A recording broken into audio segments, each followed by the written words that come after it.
I'm here just to introduce, I'm the MC, so I'm here to introduce you Nadine Lai. She is the Global Language Quality Manager of Coupa software. So she's the star. Oh, the lights? Yeah, quite. It's so strong, the lights for you? Yeah, I mean, if they're always like this, I will get used to them, I guess. Yeah. So please, Nadine. Okay, thank you very much. So, welcome to my presentation today. Thank you for joining me when I take you on my journey with AI. We're going to explore today, there's some echo. We're going to explore today whether AI is a good travel companion or not. Before I start, I would like to point out that all my use cases and my assessments are based on personal experience. I have tested AI instances, AI integrations that were mostly based on ChatGPT and other AI solutions that were available to me indirectly through our partners. And why I wanted to do this presentation today is that I generally believe that AI can be a game changer. I wanted, sorry, I just lost it. That's why I embarked on this journey to find out where AI can support me in my work. There are certain obstacles to it, and I will talk in more detail about them later on. But the biggest barriers I have found so far are the lack of data privacy and also the technical specific situation at our company. We have implemented AI at Coupa for 15 years already, and as you can see on the visual on the right, AI is at the core of our platform with the different apps of the platform, and our development team is constantly working on expanding the AI options across the entire software. And on the left you can see the different teams and departments that are using AI or they are testing options for different purposes. We have a dedicated AI team at Coupa. They created a corporate internal ChatGPT instance, which is a safe space as regards data. But it's pretty old, it's outdated, it's based on ChatGPT 3, and the cut-off date for that was in September 21. And another disadvantage is that now it's reserved for internal use only.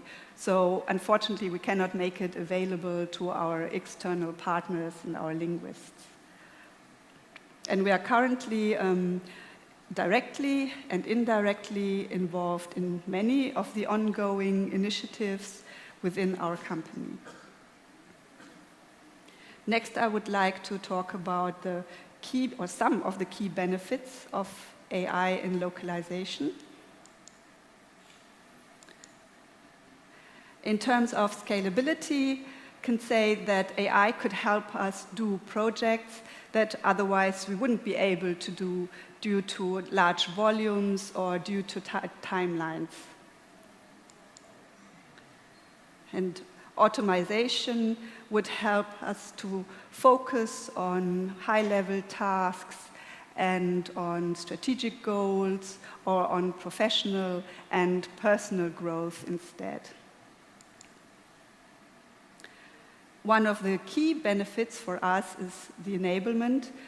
By growing the linguist's knowledge, this has a direct impact on the quality of the translations.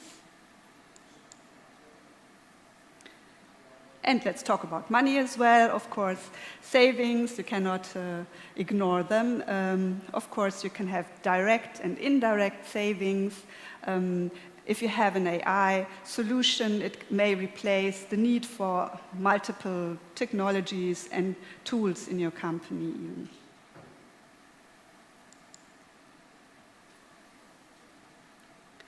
And we must be relevant. We need to be on top of everything around AI.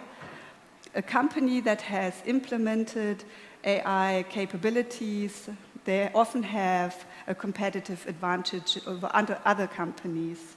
This also ensures the organizations and the stakeholders' success. So now let's hop on the train called AI Madness, and we're going to explore how AI can support you in different aspects of quality management. So quality management already starts with the selection of the right linguists and the right vendors.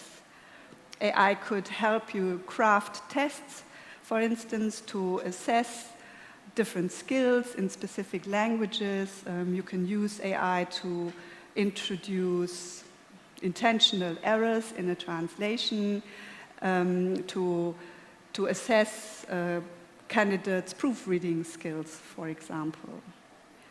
AI can analyze the results and assign scores to the candidates, and then it can go and look at the pool of translators and find the best match, depending on your requirements. Alerts and automatic notifications can be sent to the project managers and the quality managers in case of underperforming languages. That's very helpful and to save time so they don't need to monitor the whole workflows. And what also needs to be said, that it's important, it's a good thing to choose your LSP, your language partner, wisely. See that they can support you in your growth, not least in the AI department. We have used machine-generated subtitles in a couple of projects for obvious reasons, to meet tight deadlines, and also like this we were able to translate into 10 languages instead of 3 within the same time. There were options to influence the quality of the outcome. You can update style guides, you can upload existing translations, and you can add key terms to a phrase list to make sure that the spelling will be correct. And we have seen some really very creative misspellings of our company name of Cooper. That's why it's also very crucial for us. And what is also important for us, that we are always able to add humans to the workflow, so just depending on the requirements and the timelines. So apart from subtitles, we also used machine-generated voices for our product demo videos. Engines, they have become much better recently. They don't sound as robotic or as synthetic as they used to. And engines are trained constantly to capture different nuances, melodies and pronunciations,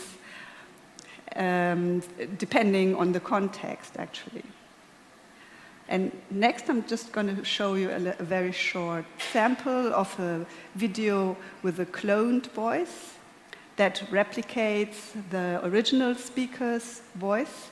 It's in Spanish, and it's not so important what is said, but it's more about the quality and the feel of the voice as such. Todo lo grande empieza por algo pequeño. Cada torre que construimos, cada planta que cultivamos, cada descubrimiento vale el esfuerzo. Okay.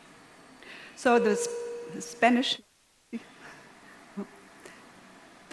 native speakers on our team, they found the quality actually to be quite good, while the German cloned voice was not received well at all. And one reason why you would want to use cloned voices would be if you want to have one unified and one recognizable voice, like a brand across different regions. But you have to pay attention because you have to be careful. One voice might work in some languages, but not in all.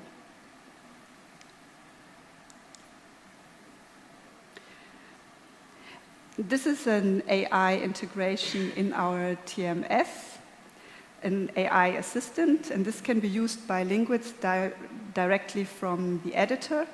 They can enter their own prompts, or they can use predefined prompts, and they can use it to ask for alternative translations, but they can also use it, for instance, if they need to shorten a translation to accommodate space restrictions, for example. And on the right, I hope you can see it, this is like a very good example because I asked for a translation suggestion in German, and the first suggestion was wrong, and I pointed this out, and then it proposed like 2 alternative translations to me. But the point is just there will not be any learning effect. So next time I'm going to ask it, it's going to repeat the same, probably the same wrong translation again. So that's another shortcoming of AI as such.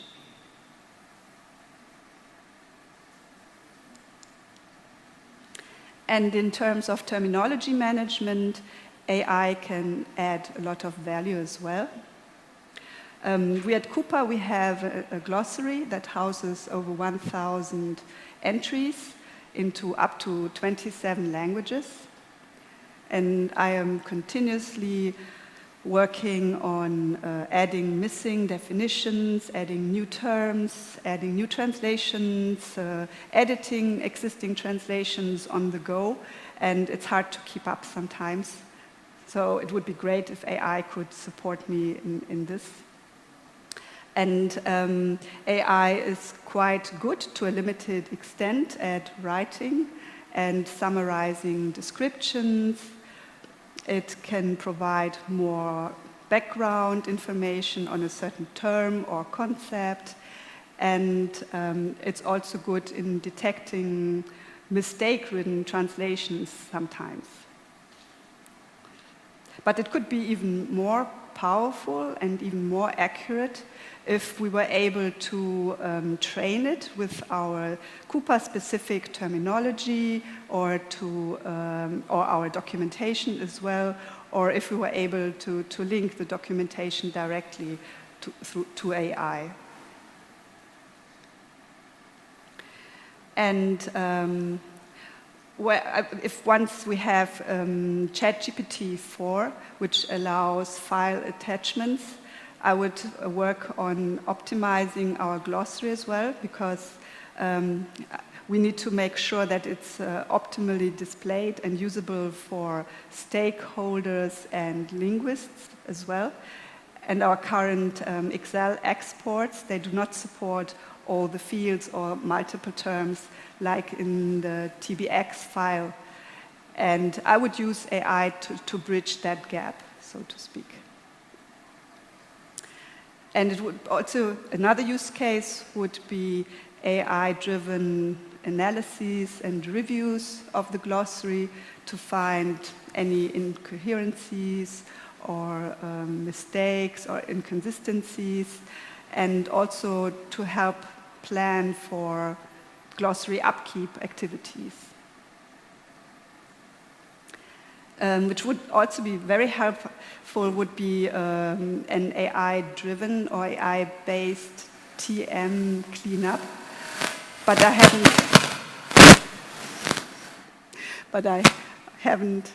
hope it's not me.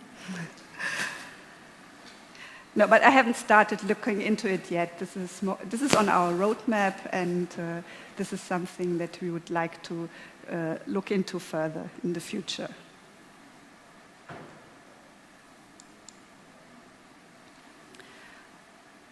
AI can do QA checks of source and target files, both at the project and segment levels.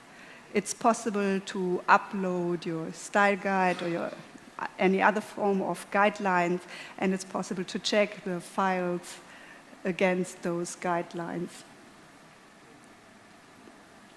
And when you're looking at different AI integrations or AI solutions, it might be a good idea to check whether it's possible to write your own prompts or whether it's only possible to use predefined prompts. This has a direct impact on the consumption of tokens and accordingly on costs. So quality estimations in the future would also be a very powerful feature. Quality estimations, they differ from quality evaluations that they do not require a human reference translation, and they're usually done automatically. So at Cooper, we would use the quality estimations for our machine-translated documentation, and we could also use it to forecast the translation quality of screenshots, for example. But the last use case would also be very, very intensive on the usage of tokens. That's why currently that's not a really scalable thing that we could be doing. So we could also use quality estimation to estimate the costs and to quantify the need and the resources for a human-based review and post-editing efforts.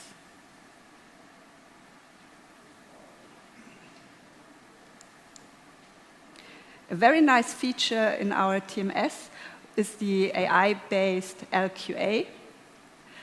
It categorizes the errors that have been found by human proofreaders, and it's based on the standard model TAU's DQF-MQM model.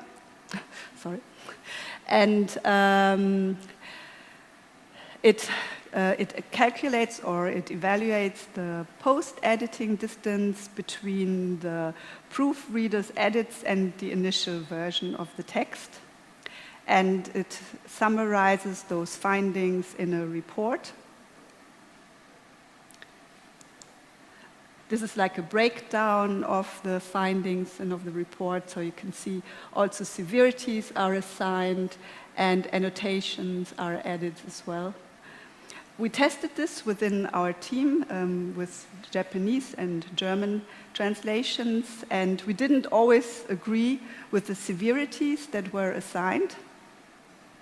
But it's a useful tool just to get a general idea of the quality of a given translation. I mean, it should get the counting of the errors right, so that's something very good.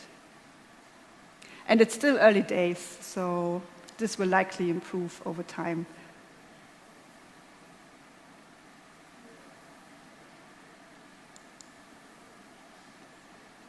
So after talking about what AI can do, it's also important to talk about the risks involved and any potential barriers.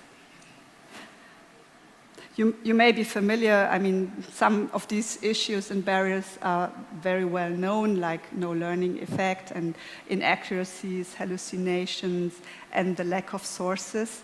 So I'm not going to deep dive into them. It's not because I don't think them relevant, but just because I have limited time. I would like to focus on the main barriers, which for us currently is the lack of data security. So whatever kind of data you are divulging by entering prompts in an AI platform, in a public AI platform, might be used for training LLM models. And this may sometimes even be a violation against a company's information security policies and even national policies for that matter. And another big blocker for us, specifically is our specific technical situation at Coupa. As I said before, we're using ChatGPT 3, which does not allow us to attach files, and the fact that we cannot open it up to our external providers and partners and the linguists.